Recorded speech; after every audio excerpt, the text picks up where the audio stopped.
Madam Chair, Ranking Member Rogers, my colleagues on the subcommittee, and to the subcommittee staff, I thank you all for your hard work on the bill. Chairman Lowy, it's been an absolute honor working with you. You have taught us how grace and toughness can be compatible. You know, if we've learned anything from the COVID pandemic, it is how connected the world is. So although foreign assistance is roughly 1% of the federal budget, it is still very important to our own security and allies around the world. And I'm sure we can all agree that the COVID pandemic will make everything we want to do much more difficult to implement. So I am very supportive of the emergency funding in this bill. There are many good issues in this bill, and my colleagues have really described many of them. I'm just going to highlight a few. The bill fully funds the $3.3 billion commitment for security assistance to Israel, agreed to in the Memorandum of Understanding signed by the Obama administration, recognizing the importance of the security of our long-standing ally.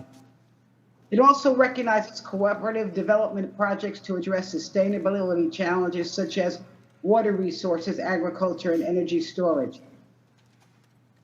The bill advances the proposition that when women and girls are healthy, educated, and free from violence and have access to capital, their communities are more peaceful and more prosperous.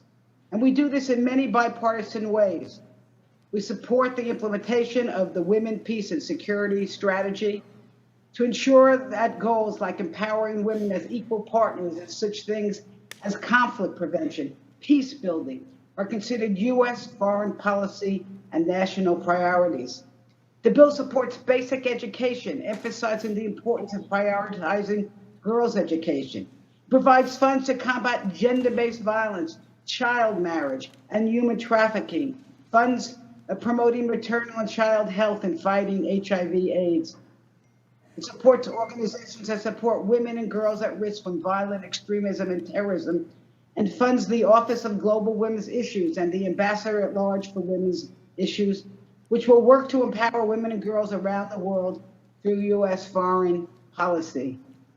And it funds women economic empowerment by funding the Women's Global Development and Prosperity Initiative.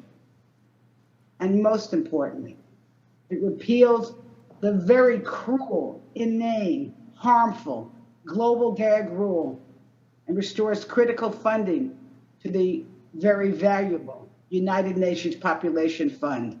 This is truly a bill that shows our understanding that when women succeed, the world succeeds.